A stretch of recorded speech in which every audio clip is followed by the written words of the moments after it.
В эфире совместный проект «Радио Крым Реалии» и Первого канала Украинского радио.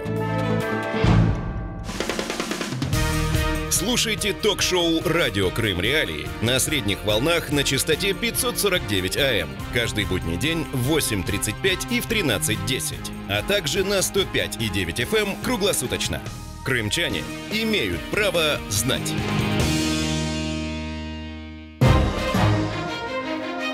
Доброе утро, Крым! Доброе утро, Украина! Это радио Крым Реалии. Меня зовут Павел Новиков. Начинаем утренний эфир. И сегодня обсуждаем вместе с вами самые важные темы к этому понедельнику. Итак, напоминаю для наших радиослушателей: 8:35 и 13:10 это время на Крымском полуострове. Соответственно, на материковой Украине 7:35 и 12:10 это время наших эфиров. 549 АМ и 105,9 FM. Там можно слушать круглосуточно.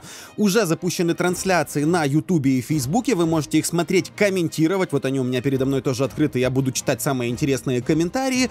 И, соответственно, вы можете писать нам в Твиттер для того, чтобы предлагать свои темы. И для телефонных звонков, поскольку линии открыты, для крымчан 8 800 10 06 926. 8 800 10 06 926. Номер телефона для жителей материковой части Украины 044 490 29 05. И мы начинаем. Тема дня. Тема дня сегодня такая. Есть термин, есть такое понятие, которое называется потемкинские деревни. Все понимают, о чем речь, да, это такое специальное явление, где показывают, что вроде все у нас вообще хорошо. Так вот, есть потемкинские деревни, а есть потемкинские общины. По крайней мере, так мы назвали эту часть нашей программы. В общем, создаются после аннексии уже отдельные национальные общины, как, например, украинская община Крыма. Как относятся оккупационные власти Крыма к самоуправлению крымско-татарского народа? Почему много раз были попытки создания крымско-татарских организаций? С какими на самом деле проблемами сталкиваются активные украинцы и активные крымские татары на полуострове? Все это обсуждаем в течение ближайших 25 минут, но сначала сюжет, который подготовили мои коллеги. Крым в центре внимания. Национальные общины на территории аннексированного полуострова заявляют о поддержке кандидата в президенты Владимира Путина на предстоящих российских выборах. В частности, голосовать за Путина призывает председатель организации «Украинская община Крыма» Анастасия Гридчина. Мы ожидаем, что в Крыму станет жизнь еще лучше, потому что у нас и сейчас все достаточно стабильно, мирно, у нас нет войны, чему мы несказанно благодарны. Гридчина также является членом организации «Молодая гвардия Единой России», которая якобы занимается развитием крымской молодежи. Так называемая украинская община Крыма была зарегистрирована как общественная организация в марте 2016-го. Изначально ее возглавил житель Симферопольского района Олег Усик, который к тому же был депутатом местного совета от Единой России. О намерении поддержать Путина также объявила организация Кырым-Бирлиги и так называемый общественный совет крымско-татарского народа. На собрании организации в Симферополе ее руководитель Сайтумер Немитулаев заявил: крымские татары видят свое будущее исключительно в составе России. Каждый сегодня вступает в эту кампанию. Мы будем работать 12 часов в день, объезжать все районы, все офисы открываем, поддержку президента Российской Федерации Владимира Владимировича Путина. Крымские татары пошли на выборы. Немитулаев несколько лет руководил Генической районной администрацией Херсонской области, был депутатом местного совета от партии регионов. После аннексии Крыма прокуратура объявила его в розыск по подозрению в присвоении сельскохозяйственных земель, организации поездок на антимайдан в Киев и сепаратистских призывах. Крым в центре внимания. Крым в центре внимания. Итак, так называемые организации национальных меньшин, назовем их так, национальных меньшинств, крымско-татарские организации, украинские организации, которые вдруг начали резко выступать в поддержку, например, действующего президента Российской Федерации Владимира Путина. Вот эту деталь сейчас с вами обсуждаем, и с нами на связи сейчас Леонид Кузьмин, основатель и активист Украинского культурного центра в Крыму. Леонид, здравствуйте. Доброе утро. Скажите, пожалуйста, вот такая активизация перед объявленными на 18 марта выборами в Крыму и вот такая яркая демонстрация, что даже общины, которые являются национальными меньшинствами в Крыму, якобы поддерживают действующего президента. Для чего, по-вашему, это делается? И есть ли какая-то иная, там, я не знаю, деятельность украинских центров в Крыму? Тут же надо понимать, что это все организации, которые создаются властью в Крыму, создаются для одной цели – показать стабильность, о том, что как хорошо живется там крымским татарам, украинцам при оккупационной власти. С другой же стороны, да, мы знаем, что само название «Украинская община Крыма» – это украденная организация когда Крым полноценно находился в составе Украины, многие годы существовала украинская громада Крыма, которую возглавлял Владислав Хмеловский, и эта организация не подвергается никакой критике, она стояла всегда на проукраинских позициях. Дальше, если я видел это заявление Анастасии Гритчиной, да, там такие страшные слова, когда как бы представителя украинского этноса в Крыму, о том, что Украина угрожала украинцам в Крыму, и Путин спас украинцев. Вот я как украинец с Крыма могу сказать, что я ни одного дня и ни одной минуты не просил Путина вводить в войска, и многие-многие тысячи украинцев тоже в Крыму не просили этого делать. По двум простым причинам. Никогда Украина за 23 года полноценного нахождения Крыма в составе Украины не угрожала ни украинцам, ни другим этносам, которые проживают в Крыму. И с момента 2013-2014 года никто не чувствовал никакой угрозы от так называемой хунты, которая пришла к власти после революции достоинства в Украине. Поэтому это популистские заявления и Хорошо, а вот те украинцы, которые остались в Крыму, вот как, есть ли у вас данные, как они реагируют на возникновение вот таких организаций, существующих, как вы говорите, для демонстрации стабильности? По-разному. Та часть Украины, украинцев, которые, особо, скажем, не разбираются сегодня в политической жизни Крыма, конечно же, стараются как-то к ним присоединиться и ищут контакты с ними. Та часть, которая разбирается в том, что происходит в Крыму, конечно, никак на них не реагирует.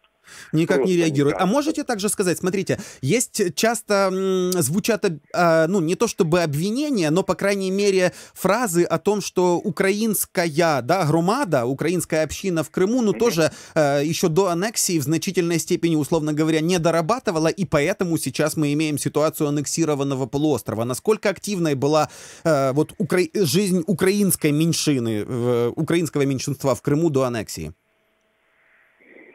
Можно по-разному к этому относиться.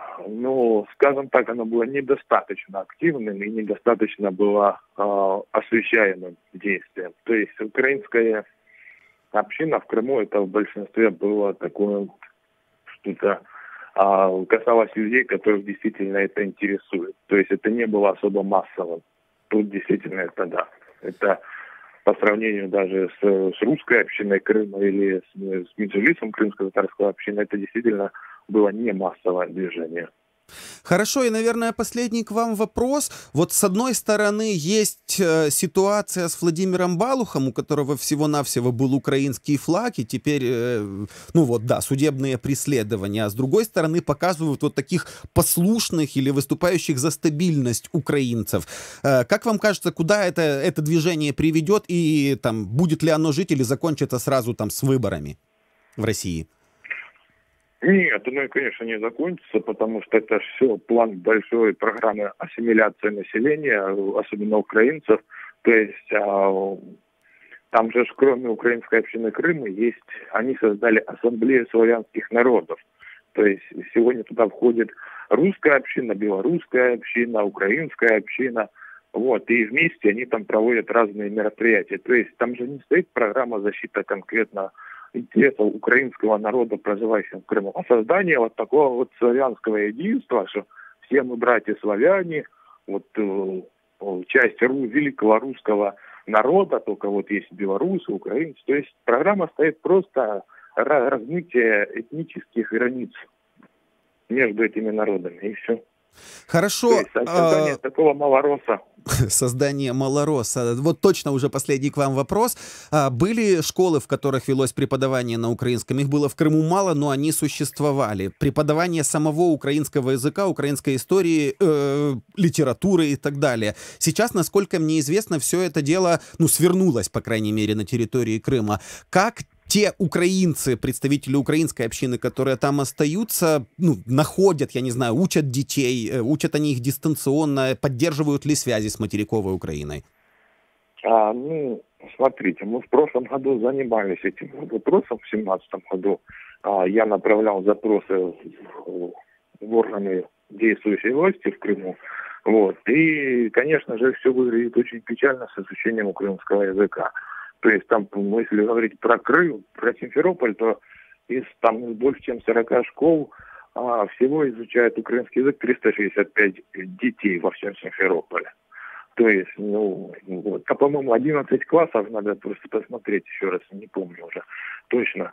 Вот, представляете объем. Что касается тех классов, то большинство из них просто переведены на русский язык обучения, который был на украинском языке обучения.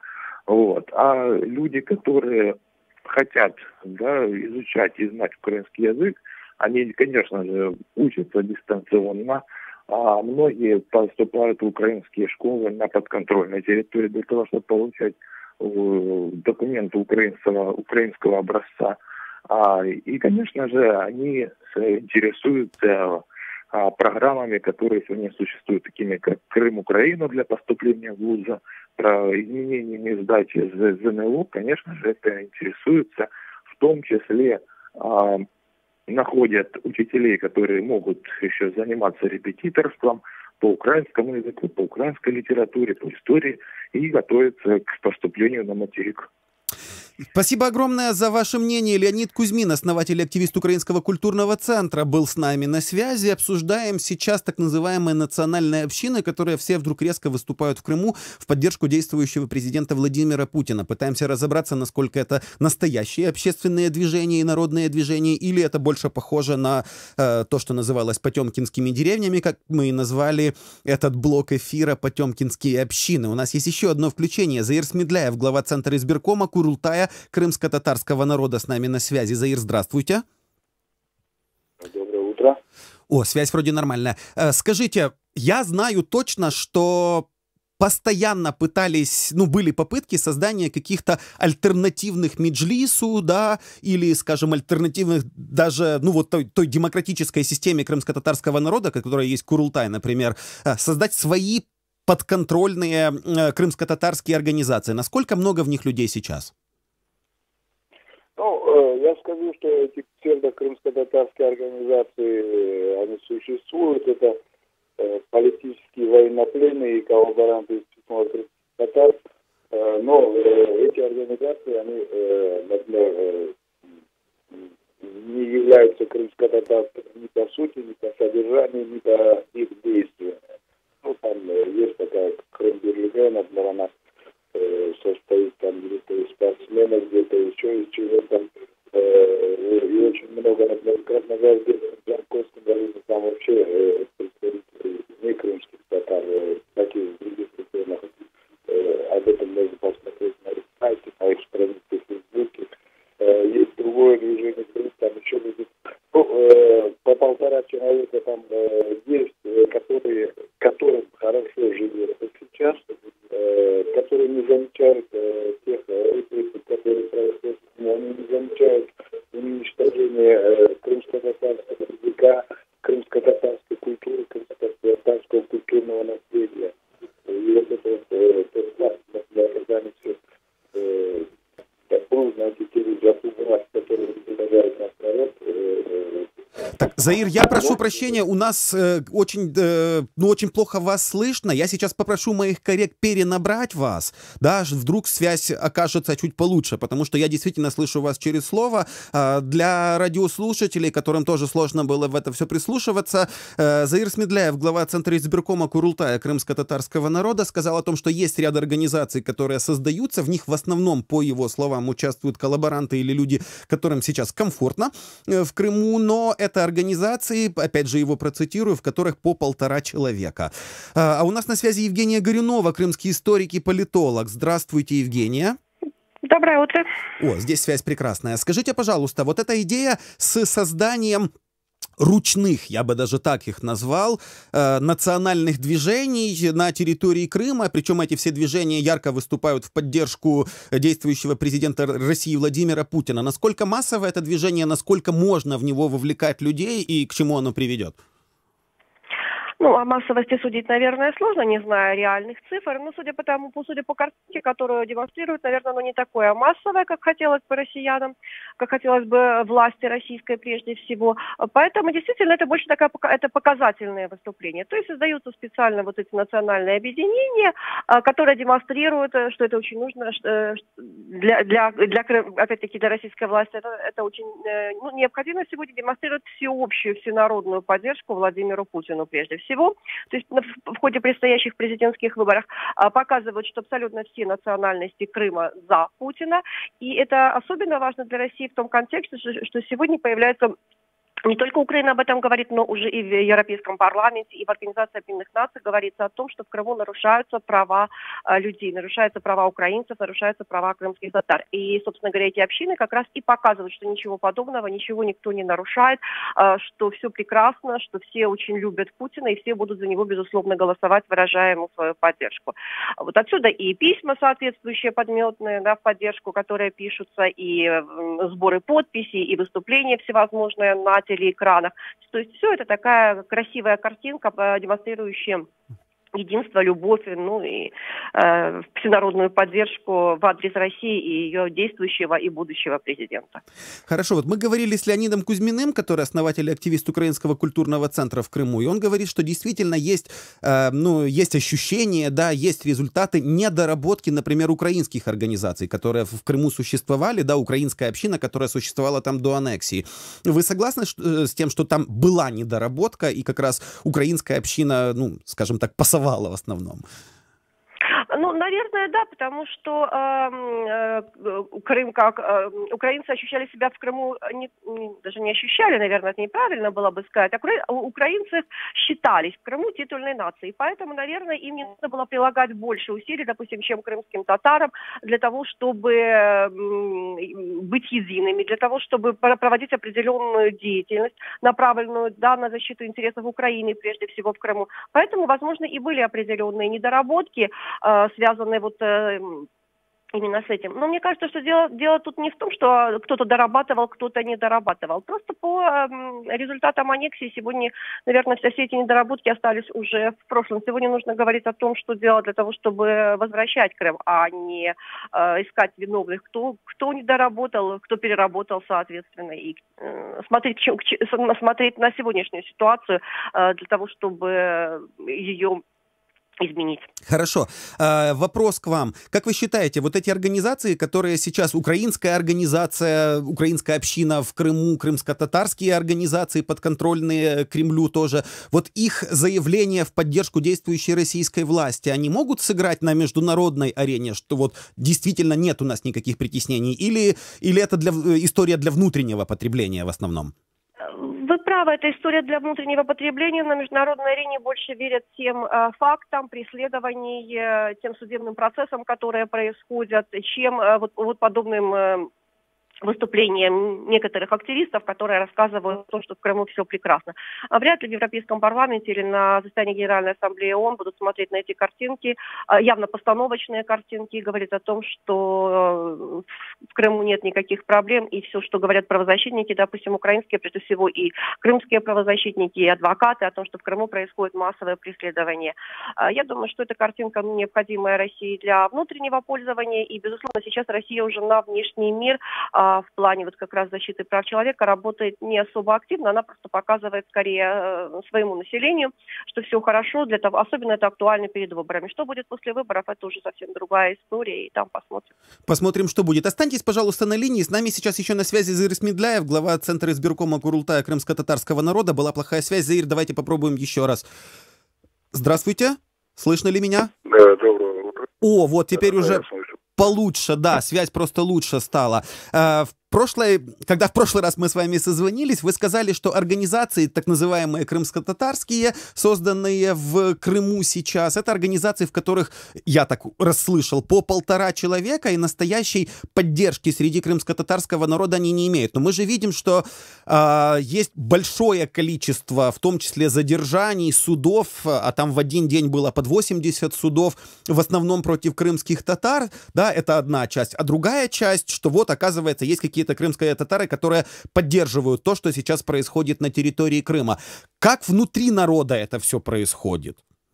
То есть вот одновременное сознание, что вот тут есть такие же наши, условно, родственники, да, ну или представители одного с нами народа, но вот они другое мнение высказывают.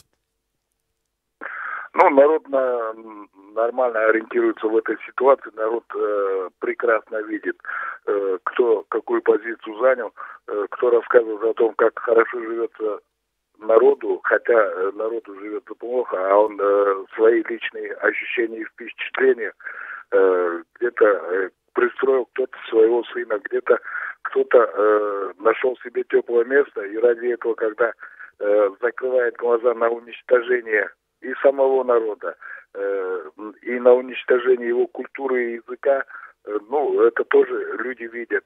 Сегодня ярким примером, вот помимо этих массовых задержаний, арестов, обысков и судов, есть другой факт, когда вообще уничтожается крымско-татарское материальное культурное наследие. Это то, что должно было быть стать, скажем, достоянием международного сообщества. ЮНЕСКО должно были в памятник включить этот ханский сарай, ханскую мечеть. Сегодня ее идет уничтожение, а эти лицемеры рассказывают, что там все идет в рамках, так говорится, в рамках положенного, в рамках нормы. Точно так же, когда людям не дают даже свободно посещать мечети, сейчас вот я смотрю, что происходит в Китае по отношению к уйгурам. Это вот эта перспектива, то, что придет к нам, когда пятничные проповеди будут писать сотрудники силовых структур, а имамы будут просто это оглашать. То есть кругом идет давление, уничтожение всего крымско-татарского. И если эти люди молчат об этом, если они думают, что в свое время подарили какую-то мифическую колыбель, сегодня рассказывают, что им уже хорошо, ну, народ разбирается. Народ разбирается, хорошо. А вот, да, последний, наверное, к вам вопрос. Обычно крымские татары, ну вот я давно наблюдаю за ходом избирательных кампаний, еще там с начала 2000-х, например, да, и крымские татары голосовали не так, в основном, как голосовали, например, остальные жители Крыма. Напомню, что там всегда была такая яркая проукраинская позиция у крымско-татарского народа. Есть ли понимание, будут ли крымские татары принимать участие в выборах 18 марта, и, скажем, а если нет, то не обернется ли это еще новыми проблемами? Ну, в любом случае, иди ты на выборы, голосуй ты за ту кандидатуру, которую они обозначили, голосуй за другую. Результат будет одинаковый, потому что это политика государства российского была уничтожение крымско-татарского народа. Потом эта политика повторилась во времена Советского Союза. Сейчас она повторяется уже в новых реалиях. Поэтому крымские татары в большинстве своем просто не пойдут на эти выборы, понимая всю бесперспективность этой затеи. Вынужденные люди, те, которые работают там в бюджетной сфере, где-то еще что-то, ну, какая-то часть, конечно, примет участие в выборах, но большинство крымских татар не будет участвовать. в этом шоу. Большинство крымских татар не будет участвовать в этом шоу. Спасибо огромное. Заир Смедляев, глава Центра избиркома Курултая крымско-татарского народа. И у нас еще на связи есть Евгения Горюнова, насколько я помню. Как вы считаете, вот украинское население, этническое украинское население Крыма будет как-то активно участвовать в выборах 18 марта? Но опять-таки здесь все зависит от того, насколько комфортно живется украинцам в Крыму. То есть те, которые нашли себе теплое место, представители, конечно, украинской общины, они однозначно пойдут на выборы под эфирами телекамер, возможно, там в веночках, даже соответствующей атрибутикой. А, безусловно, те, которые находятся в совсем ином положении, те, которые страдают от российского присутствия, они на выборы, скорее всего, не пойдут, но если не будет определенных каких-то, если эти люди не работают в тех структурах, которые будут их принуждать. Которые их принуждают. Спасибо огромное. Евгения Горюнова, крымский историк и политолог, была с нами на связи, а мы с вами услышимся в следующей части нашей программы.